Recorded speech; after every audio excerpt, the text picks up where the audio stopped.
Everyone, and welcome to Grounded with John Tester and Maritza Giorgio. We did not plan to spend any time on this platform on a Saturday, Senator.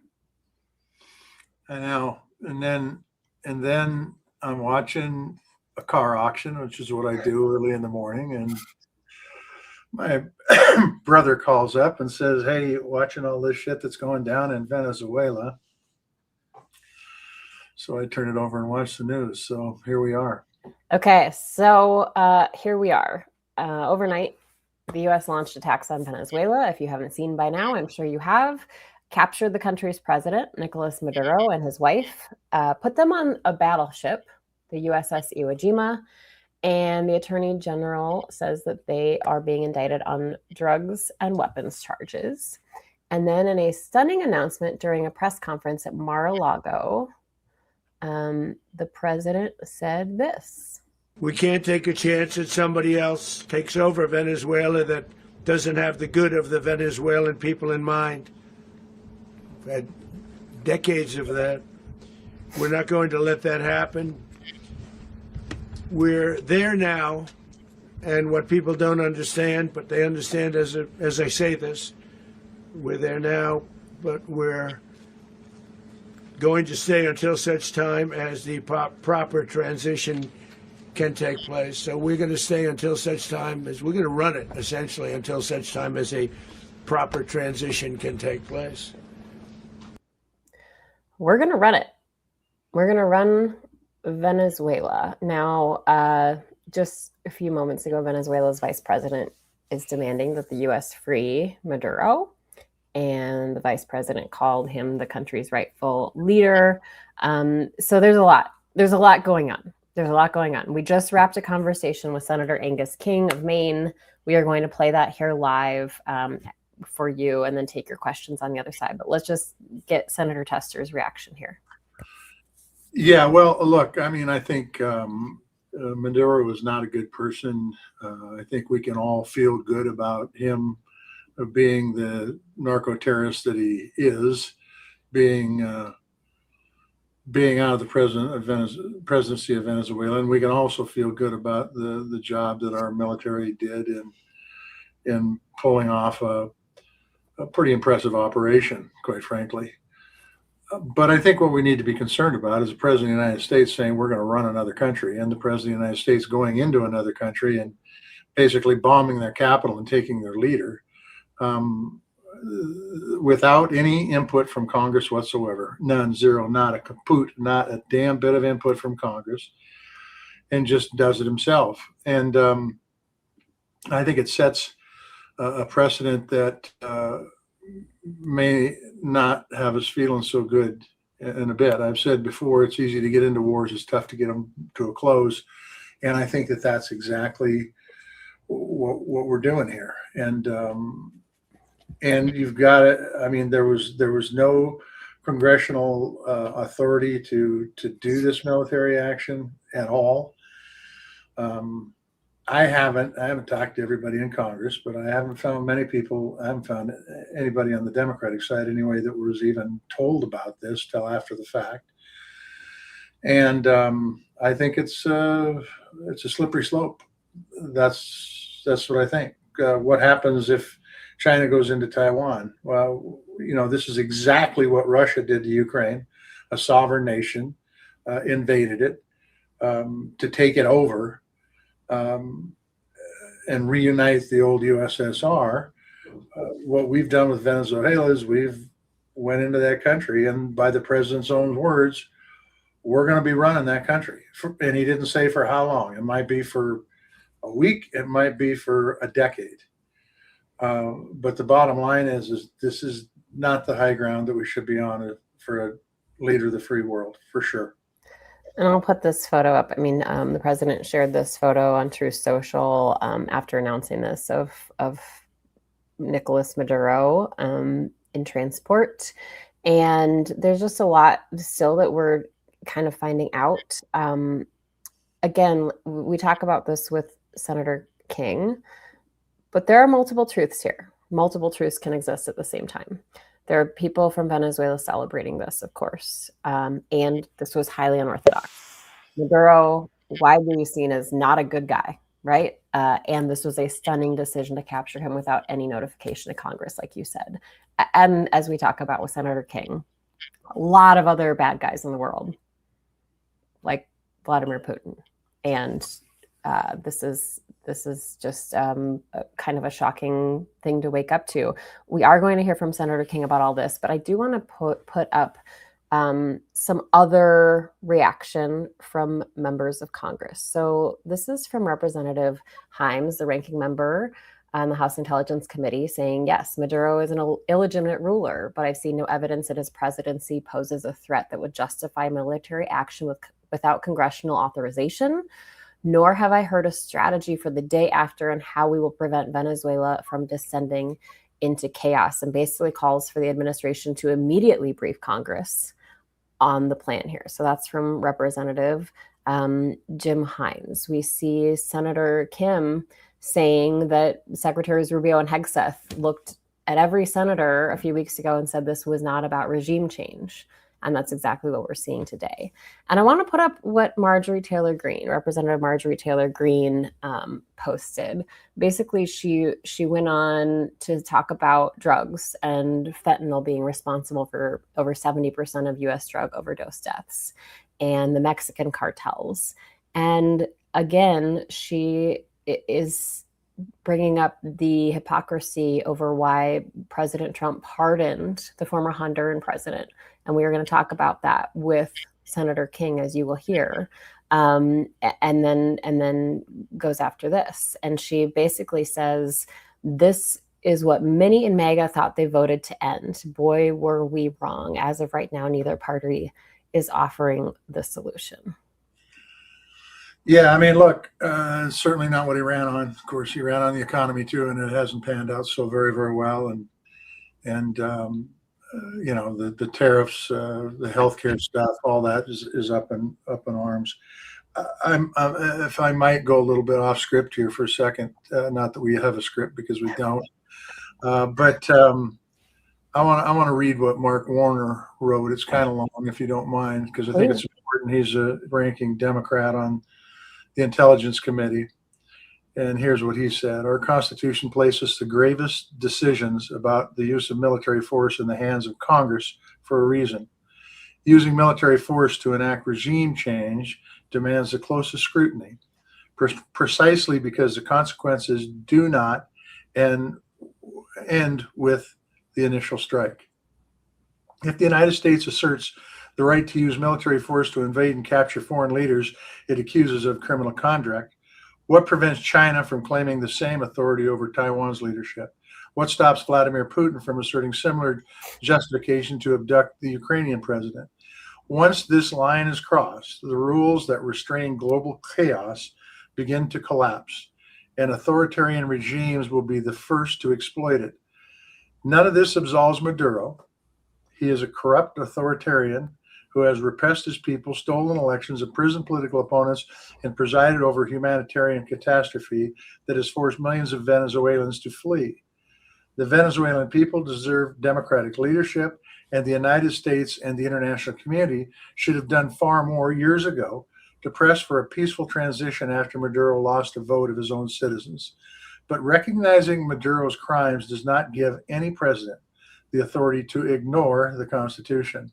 The hypocrisy underlying this decision is especially glaring.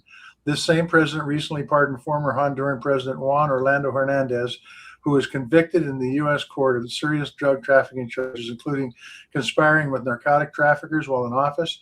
Yet now the administration claims that similar allegations justify the use of military force against another sovereign nation. You cannot credibly argue that drug trafficking charges demand invasion in one case while issuing a pardon in another. America's strength comes from our commitment to the rule of law, democratic norms, and constitutional restraint.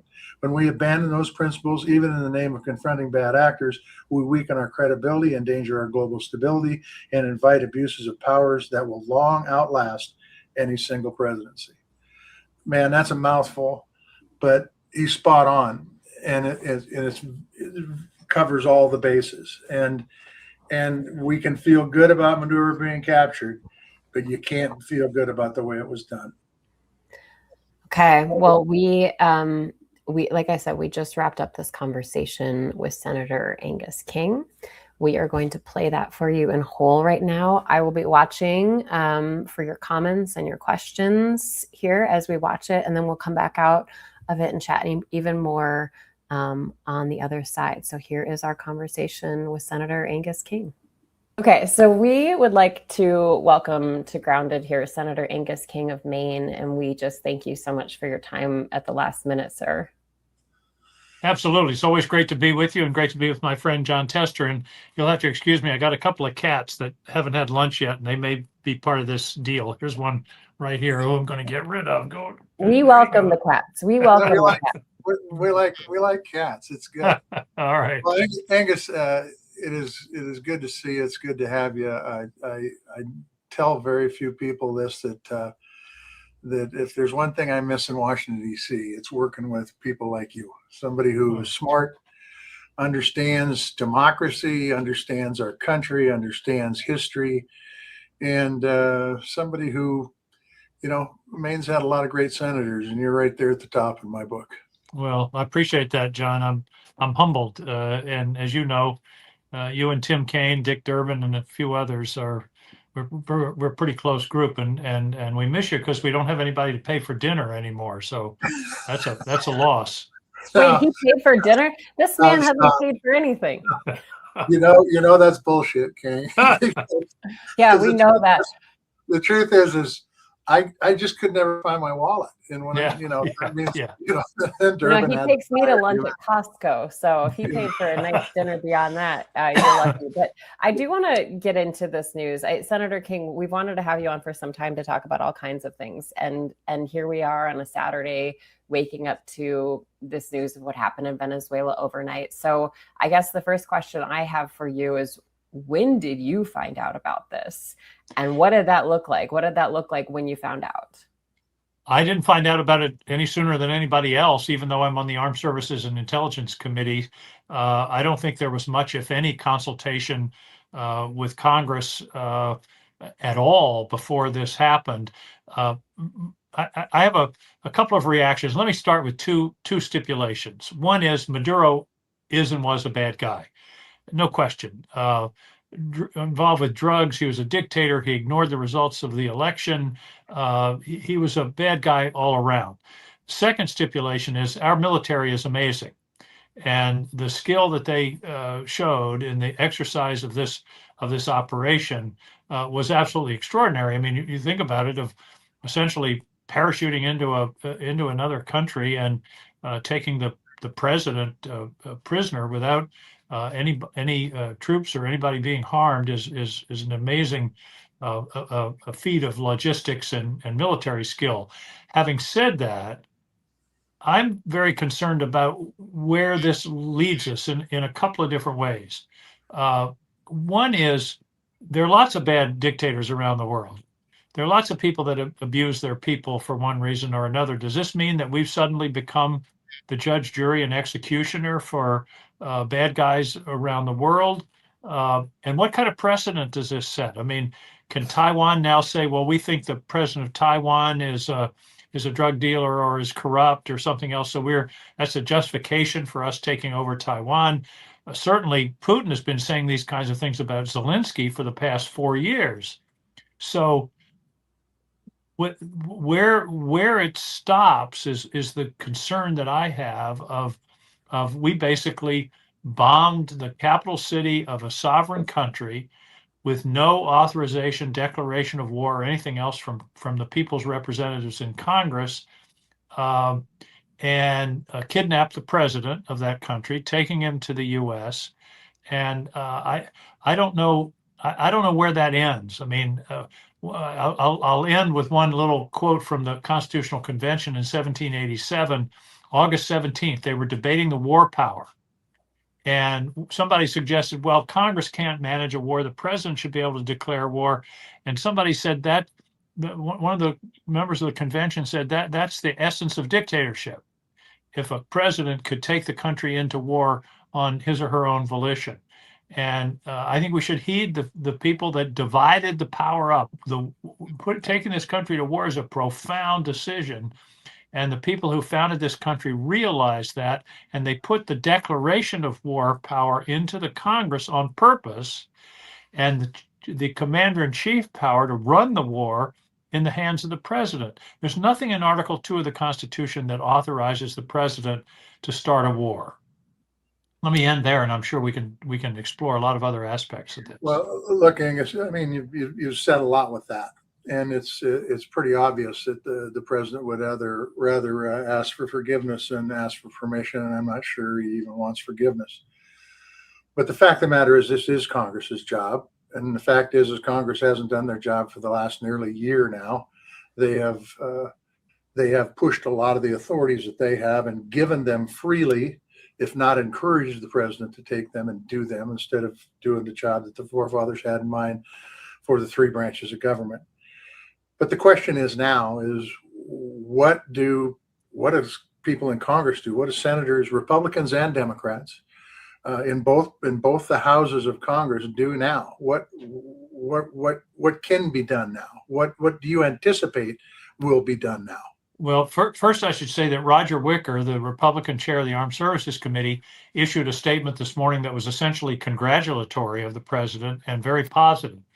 Mark Warner, who's the former chair of the Intelligence Committee, now the ranking member, a Democrat from Virginia, issued a statement that was very critical, similar to what I just said, that he didn't like Maduro and he complimented our troops, but he also thought this was a very, very dangerous precedent. So now what happens now?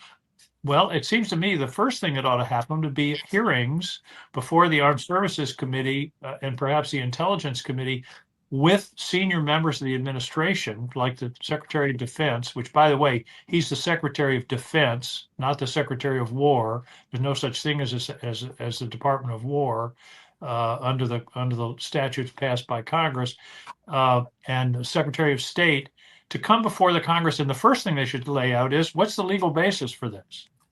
What's the legal basis for essentially invading the capital city of a foreign country and extracting the leader of that country? That's question number one. Question number two is, what happens next? I don't know if you watched the president's speech this morning. I did, and I was listening to him. He said a lot of things that I think we expected him to say, but he said one sentence that really made me sit up, which is, "We're going to run the country now." Wow,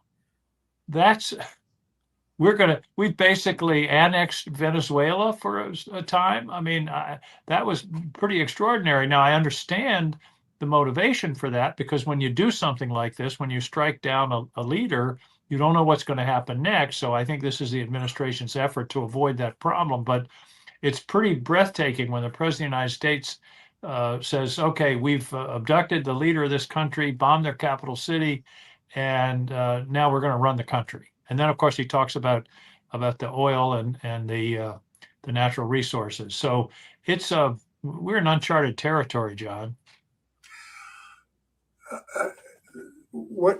There's so many different directions to go here. What does this mean for Canada, for Greenland, for Well, that's the thing, is that you hit on so much, Senator King, that I had already written down to ask about. I mean, you hit on China and Taiwan. You hit about Putin's justifications for going into Ukraine. But yeah, what Senator Tester's saying, what next? When we've heard the president talk about Canada being the 51st state and Greenland, like you said, Senator Tester. Yeah, well, this goes to the larger question that John alluded to, and that is, Congress has basically, particularly the Senate, well, both houses have abdicated their constitutional roles. The Constitution divided up power between the branches of government on purpose. Madison, I think it was the 51st Federalist, said, if legislative, judicial, and executive powers are in one set of hands, that's the perfect definition of tyranny. He used the word tyranny. I mean, he didn't mince words. And so the division of power is not a bug in the Constitution. It's absolutely the heart of the Constitution. And the Congress has allowed this president to just run roughshod over those restraints. Another perfect example is tariffs. Article 1, Section 8 of the Constitution expressly delegates to Congress the power to regulate trade among foreign nations. That's tariffs. And yet this guy has declared emergencies. Listen, John, you and I live on the Canadian border. There's no emergency with Canada, but he declares an emergency and then says, I'm going to impose a 20% tariff or a 50% tariff. He gets mad at the president of the people in Brazil, so he puts a 50% tariff on them. Or, and yet the conclusion is the Senate hadn't done a damn thing. That's right. And we're just sitting back and watching this unfold. The framers thought the Congress would fight for their own power. And what they didn't reckon with is party. Yep. And so what we have now is the majority party that's in the hands of the president's party that basically is saying whatever you want to do. And boy, oh boy, try to close your eyes and think if this was Joe Biden or Barack Obama. Biden tried to cancel student loans and they went they went nuts. What a horrible constitutional violation that was. And yet here we are, troops in American cities, tariffs on our friends and allies. The list is incredible. Troops on the ground in foreign countries that weren't on the ground yesterday, and Congress has no say in that. Yeah, I do want to play something for you both and get your reaction on the other side here. Mr. President, did you notify any members of Congress in advance? Marco, do you want to talk about that? Because you were involved in it. Sure. We call members of Congress immediately after. This was not the kind of mission that you can do congressional notification on. It was a trigger-based mission in which conditions had to be met night after night. We watched and monitored that for a number of days. So it's just simply not the kind of mission you can call people and say, hey, we may do this at some point in the next 15 days. Plus, if I could add one thing to that, Congress has a tendency to leak. This would not be good. If they leaked, General, I think it would have been maybe a very different result. But I have to say, they knew we were coming at some point, A lot of ships out there, they sort of knew we were coming. We went there. But Congress will leak, and we don't want leakers. Okay, so a couple of points here. First of all, my question for you, Senator King, is has Secretary Rubio called you? And what is your reaction to what the president said about Congress leaking? What does that mean for the future? I mean, is this just how it works now? Congress is neutered indefinitely, and because the president says that Congress leaks? Well, I think that's certainly the implication of what he said. And the answer to your question is no, I haven't heard from Secretary Rubio. As I say, I'm a member of Armed Services and Intelligence. But let me focus this a little bit. There's a sort of quasi-official body within the Congress called the Gang of Eight. And the Gang of Eight are the four leaders, the speaker and the minority leader in the House, the majority leader, minority leader, and then the four ranking people on the Intelligence Committee. And you can expand that to armed services. In other words, there's a difference between calling every member of Congress and calling a select group of the leadership. And to my knowledge, I've never heard of a leak out of the Gang of Eight. And I've been on the Intelligence Committee now for 13 years. I never recall a leak out of that committee. And we deal with classified information every single week. So that's too easy to say we're not going to notify Congress because they might leak. I can understand not, a broad scale notice to the whole House of Representatives and the Senate, but they could have had some prior notification to, for example, the chair and ranking member of Armed Services, Intelligence, and the leadership in both houses. And again, it's a question of do we want a president that has unlimited power now up to and including war? I texted one of my colleagues this morning and said, could you have a more overt act of war than bombing a foreign country and abducting its president? And the answer to my friend, I won't say who it is, but he's a guy that knows a lot about these issues, and his answer was very short: no. And again, where does this lead, and what precedent does this create? in terms of other countries. By the way, you can say, how about a dictator who has killed lots of people, who's kidnapped children, committed war crimes, bombed civilians, um, and purged opposition in his own country. Is that going to be the next candidate? By the way, that's a guy named Vladimir Putin. Correct. So it's like there are a lot of bad guys in the world, and this president's going to decide who he likes and who he doesn't like, and we're going to end up in this kind of situation, perhaps again. The other thing I got to mention, the blatant hypocrisy of this. If you watch the president, it's all about drugs. This guy was a narco trafficker, and that's all, that's what this is about, on protecting America. About a month ago, he pardoned the president of Honduras, who had been convicted in a U.S. court of leading a major drug trafficking operation, and the president pardoned him. So is the difference between Honduras and Venezuela oil? I don't know, but it's hard to say that Maduro was worse than the fellow from Honduras that the president just pardoned. Yeah, and these aren't your words, Angus. These are mine. It was obvious from that press conference this morning that was an hour long that it wasn't about drugs or democracy. It was about oil. It was absolutely everything the president talked about almost was oil, oil, oil, oil, oil. And we might get into that in a second. But Rubio said something during that press conference that I want to get your opinion on. He said this wasn't a military action. This was a legal action because the president Maduro had been indicted for being a narco terrorist, and this was a legal action to get him. Does that make any difference?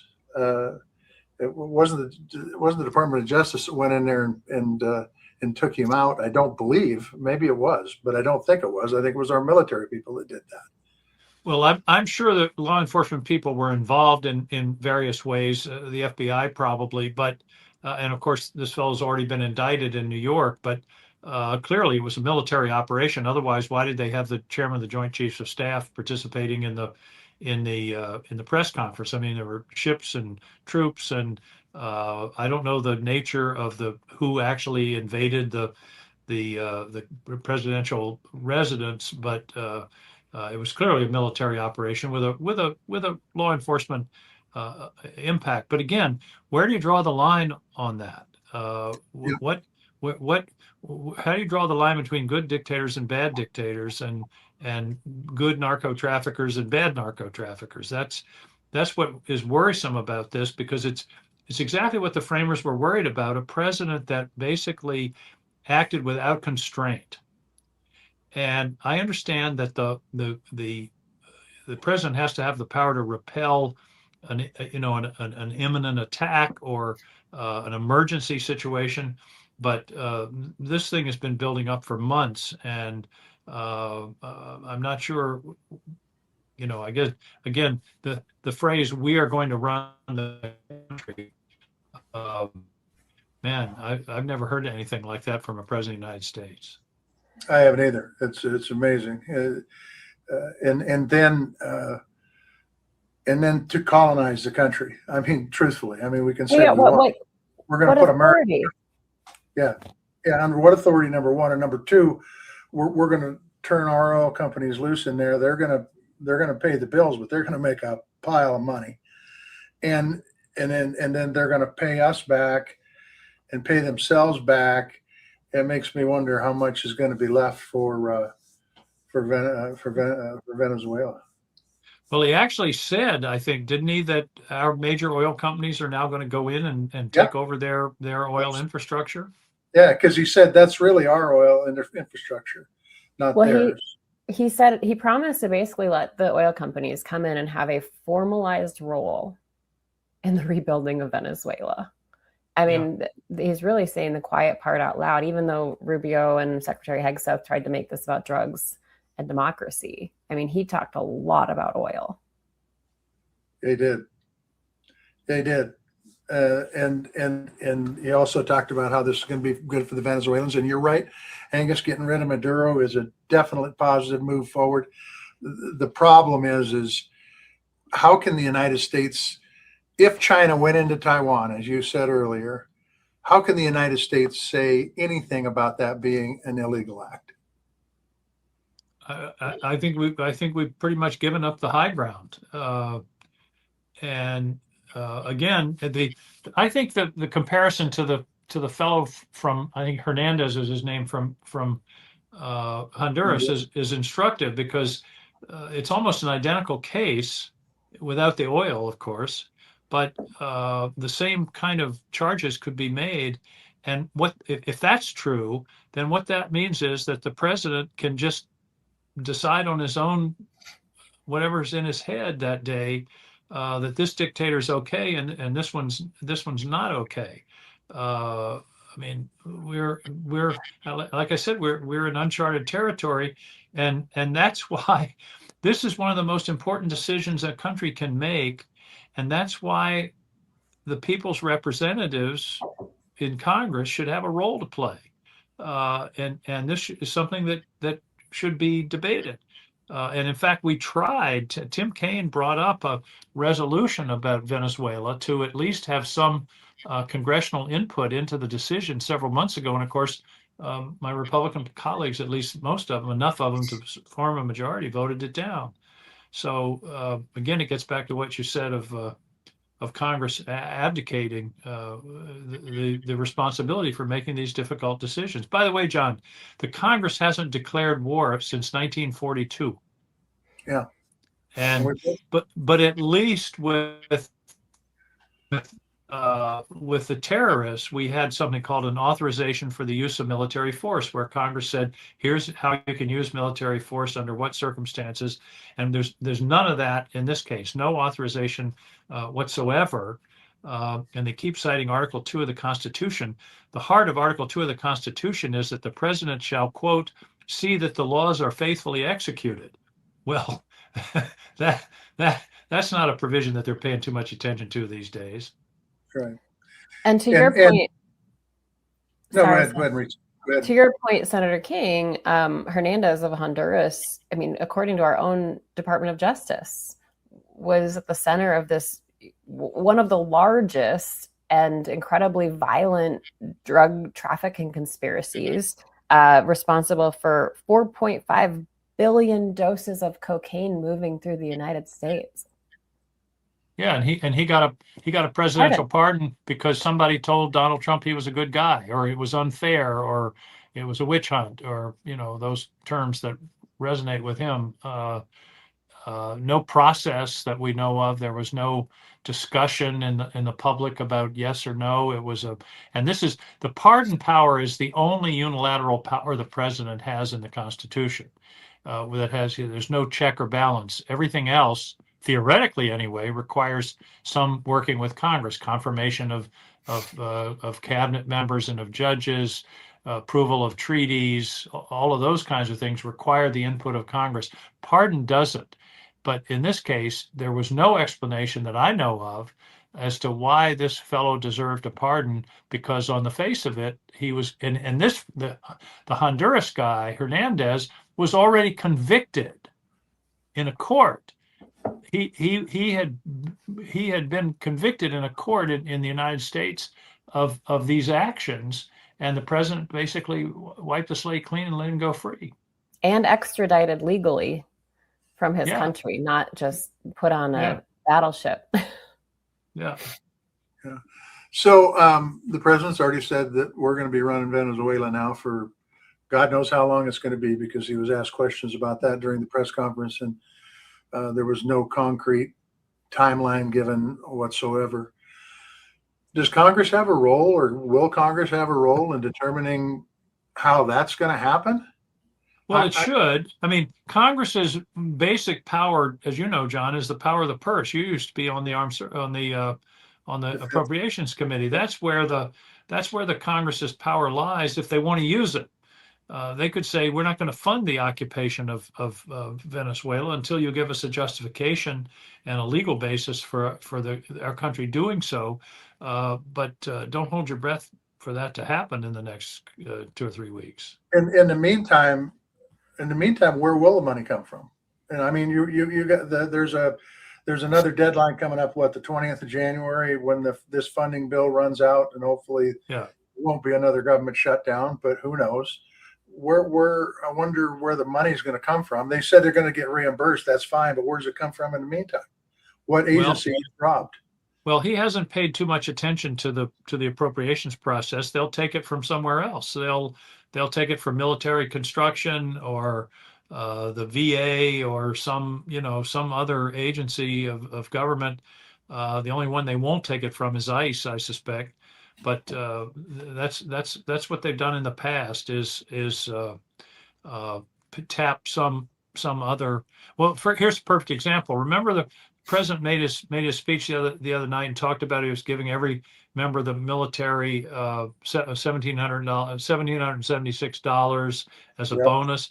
Well, it turns out that was money that was appropriated by Congress for housing allowances for soldiers.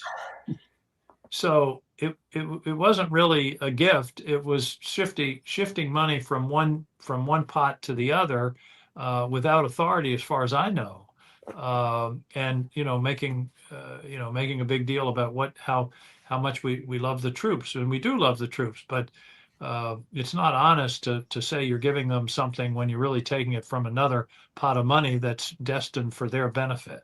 That's right. They literally took money away from them for housing allowance and give it back to them over here and claimed that it was a heroic thing to do. Right. When in fact, and I think Maritza's done a number of stories on our military people and what they're up against for, childcare and for buying food and all that good stuff. Right, Maritza? I have. Set you up, Maritza. You got to take this ball and you got to run with it. I have, and a lot to do with housing allowance, actually. And it goes against them when they're trying to apply for other forms of help like SNAP. But that is a different topic. I did want to say that we asked, we have a following in our community here, and some viewers submitted some questions. And so one of the questions that I thought was a smart one, especially as we wake up to this news that we have attacked Venezuela and have taken custody of the country's president, what could the international community do to us? What could the international community do to try to control the Trump administration's government right now? Well, it just depends on what their reaction is. I mean, the reaction this morning, particularly in Latin America, was kind of interesting. The right-wing dictators applauded, and the other countries looked on with some horror. So it depends. There's already been a request, I guess, to convene the Security Council of the United Nations. It's hard to say what other countries will do, but the fundamental rule since World War II is you don't invade other sovereign countries. I mean, that's what without being invited in some way, and we stretched that in Iraq for sure. But that's the basic offense that Putin accomplished in Ukraine. So it's hard to say what the international community is going to do. But again, I want to go back to what I said at the very beginning. Maduro was a bad guy, definitely involved with drugs, definitely a dictator in this country, definitely voided a legal election. But the question is, where does that stop? Where could the president do this the next time to some country that he doesn't like for some reason? And that's what's so worrisome about this is the precedent that it sets. And I don't want to be one of those people that wrings their hands and say, oh, this was, we shouldn't be taking this strong action. I believe in taking strong action, but we have a constitutional structure that divides power for a reason. And this is one of the very things the framers of the Constitution was worried about. What was the president unilaterally taking the country on putting the country on a wartime footing? The other thing that occurs to me, and we heard what Rubio said about this is not something you could tell Congress about, and the president said it could leak. But the truth is you could ask Congress for an authorization of the use of military force, an AUMF. That doesn't mean you're going to use it. It just means if you decide to do something military, you have Congress's support. and they didn't even get that. No, Uh, no, and historically, presidents have gone to Congress in these situations, and it's not a glorious history. I mean, the Gulf of Tonkin resolution at the beginning of Vietnam was not a great was not a high point for the U.S. Congress. But what you're saying, John, is that we could have provided authorization for force in Venezuela under the following circumstances, and Right. put some boundaries around it, but they never came and asked for it, No, to my knowledge. and according to the chairman of the Joint Chiefs, this planning had been going on for 3 months and got real serious about 3 weeks ago, 2 weeks ago. And And they interestingly said it was planned for 3 or 4 days before, but they didn't go because of the weather. All of that tells you that it wasn't an emergency, and yeah, that there was time to have some consultation, at yep. least on the broad question of Venezuela, and what role should we undertake there. And again, people don't like Congress. I know that's news to you, but the Congress are the people's representatives, and they're there in order to have some check on the executive's power to do whatever they want. And this is certainly one of them. And as I say, the Constitution was very explicit. If you go back to the debates about dividing the power up, to declare war in Congress, to manage be commander in chief under the presidency. But this is new ground, and we'll see whether how the Congress responds, and whether there's serious questions raised, what the legal justification is, uh, and we'll have to see whether Congress stands up on its hind legs and decides to draw some lines. Well, I really do hope they do. I'm sure Rand Paul is going to be one that stands up and says this was crazy to have been done, because he's done that before. And I don't agree with Rand on a lot of things, but I think he's right on this. I mean, Congress needs to be playing a role in this to make sure that things don't happen that have extenuating collateral damage, so to speak, that you have to live with for generations potentially to come. So that's kind of this point of this next question, because we've heard from Trump camp for a long time that we're out of the business of regime change, right? That we're not going to go into any, or this is the peace president. I mean, just a few days ago on New Year's, the message was, here's to a peaceful 2026 from the president. And we've proven time and time again that forced regime change is not our strong suit, and that there are unintended consequences, and we don't know what happens when we go in and do this. I mean, we spent 20 years in Afghanistan. It's in terrible shape today. So what is the plan? What comes next? How do we know there aren't terror cells forming right now in Venezuela? I mean, what is your concern about the unintended consequences of this? Well, the two examples that jump into my mind are first, Iran, and then Chile. We overthrew the elected leadership in Iran in the early 50s. The CIA did, and installed the Shah of Iran, who served as a dictator for 20 years or so, and then was overthrown, of course. And we've got this terrible theocratic regime in Iran as a result. The other is overthrow of Allende in Chile, when we ended up with a brutal dictator of Pinochet. So we don't have a good track record in this regard. And once you set something like this in motion, it's very difficult to control it, even though the president says we will, quote, run the country. I don't know what that really means. Does that mean the U.S. is going to run the police department and the courts and build bridges and repair highways? I don't know what run the country means, but that's one of the most dangerous things. Now, but again, Maduro was terrible. And the question is whether what comes after is going to be any better, and that remains to be seen. 100% correct.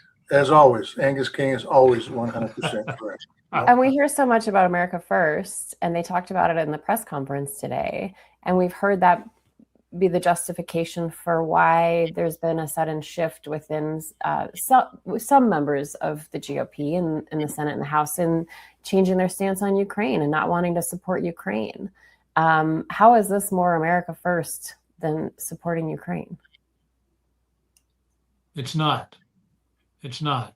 Not supporting Ukraine is a mistake of historic geopolitical.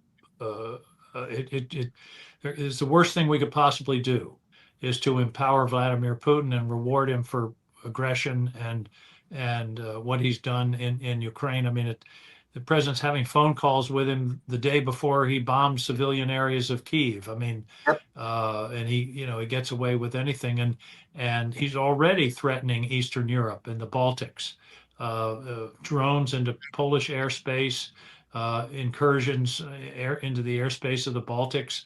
If Maya Angelou said, if somebody tells you who they are, you should believe them.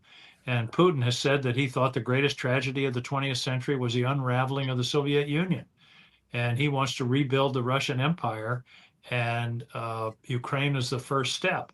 And to allow him to do that, it would be incredibly destabilizing for Europe. I go back, when people used to call me when we first started supporting Ukraine, and they'd say, why do we do this? I said, Google Sudetenland 1938, when Hitler could have been stopped with a minimum of effort and 55 million lives could have been saved.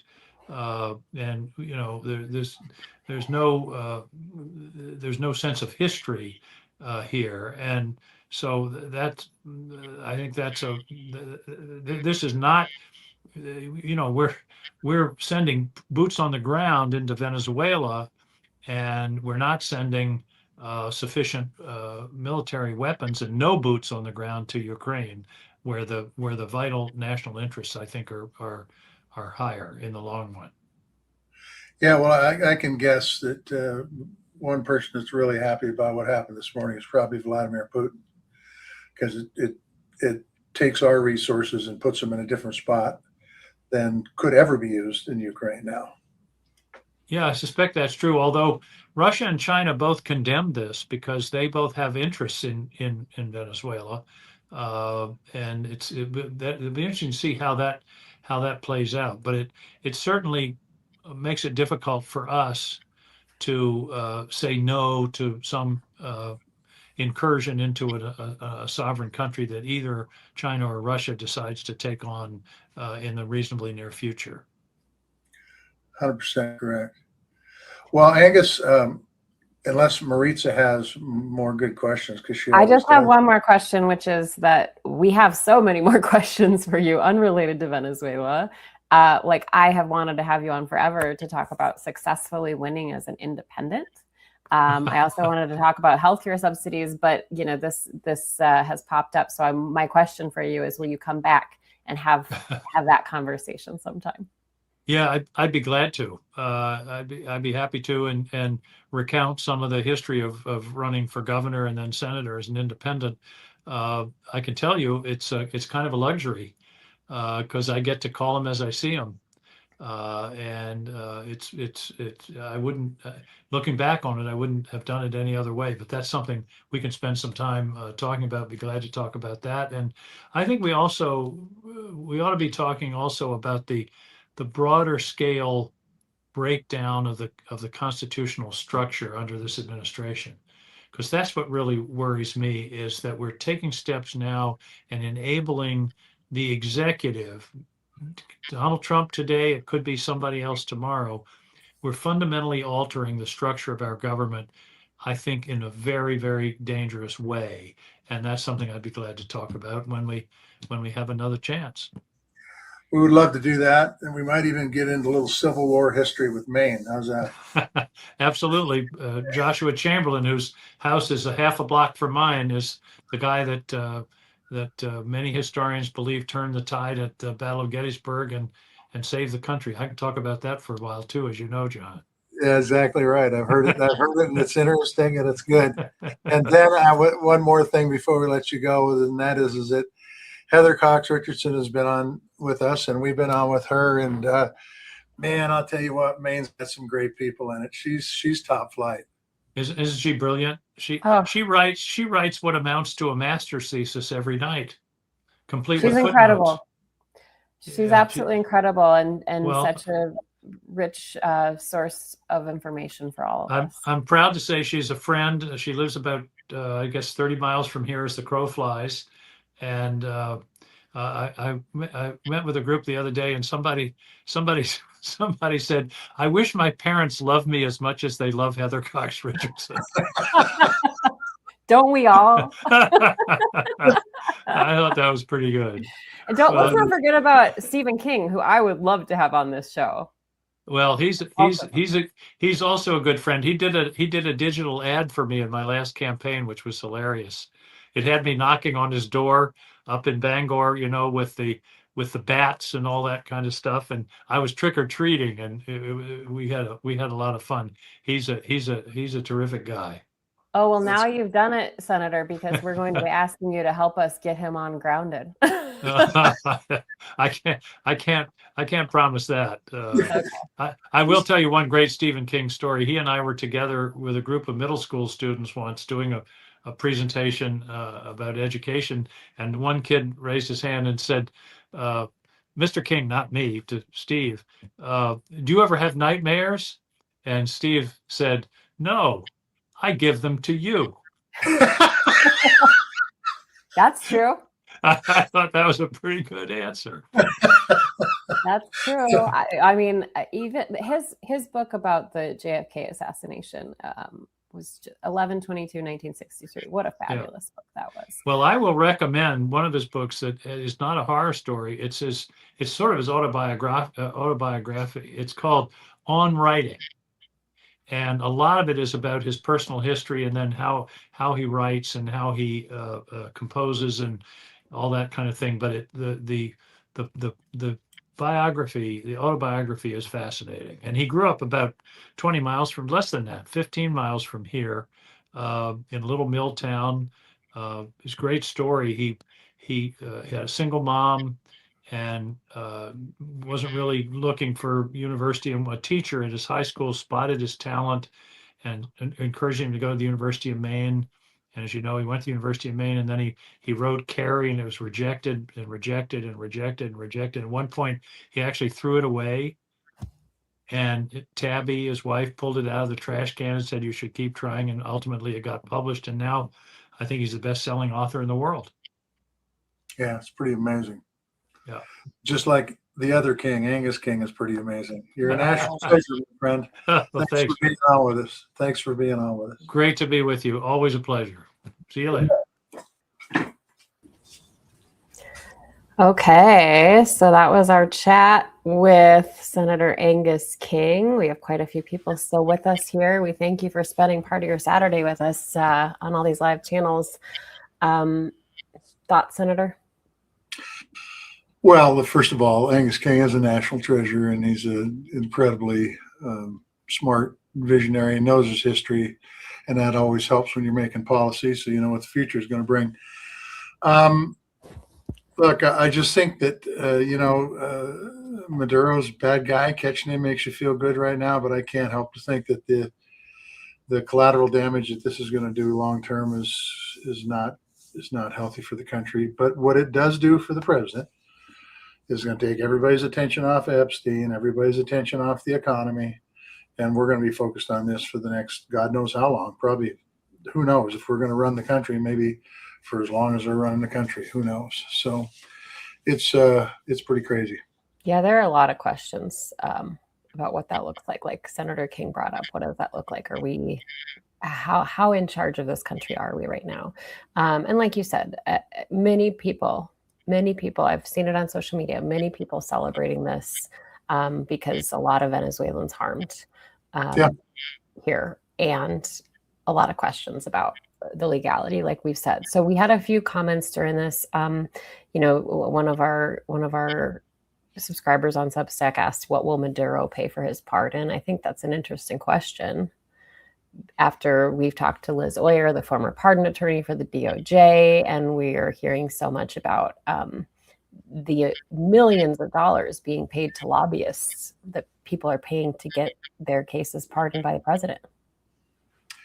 Yeah, access. It's not been hidden. That's for damn sure.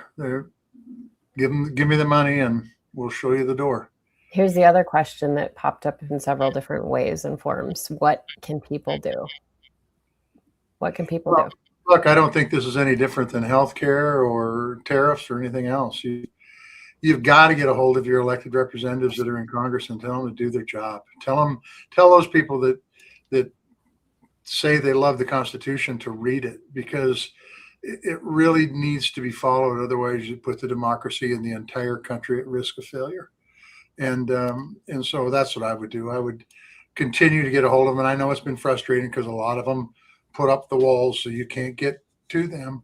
But keep writing, keep finding out where they're going to be, and try to be there to ask them questions, and try to get the press to ask questions. God knows that needs to happen too. And and hopefully they understand that the people in the Senate and the House do have a role, and it's not a role of rubber stamp. It's a role of accountability.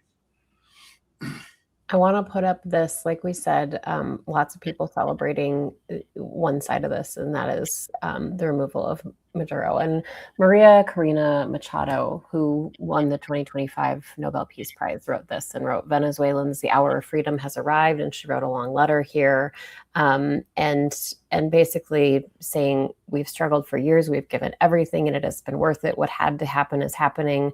This is the hour of the citizens. Let us remain vigilant, active, and organized until a democratic transition is achieved. So yes, there's just a lot going on. We will continue to follow this, and hopefully there is some oversight, and hopefully peace remains. Right? I mean, that's nobody wants to see. Look, in the end, I hope this all works out for the best for everybody, because nothing can be better than if the United States succeeds. And I hope it works out for the Venezuelan people, because the truth is that they've been through enough. I just think there's a lot of opportunities here for some bad stuff to go on internationally that will affect this country domestically. Okay, so question from me to you. Couple, like multi-pronged. Yes. Okay.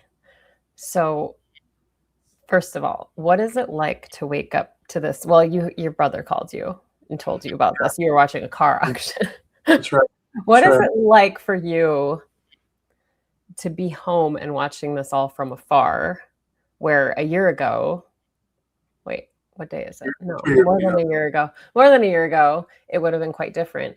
And what would that day look like for you? What would this have looked like for you if you were still in the Senate? What would this day have looked like? I would be calling a lot of people. I would be calling leadership. I would be calling people who were ranking members and chairmen of the respective committees that I were on that had some influence over what's going on here.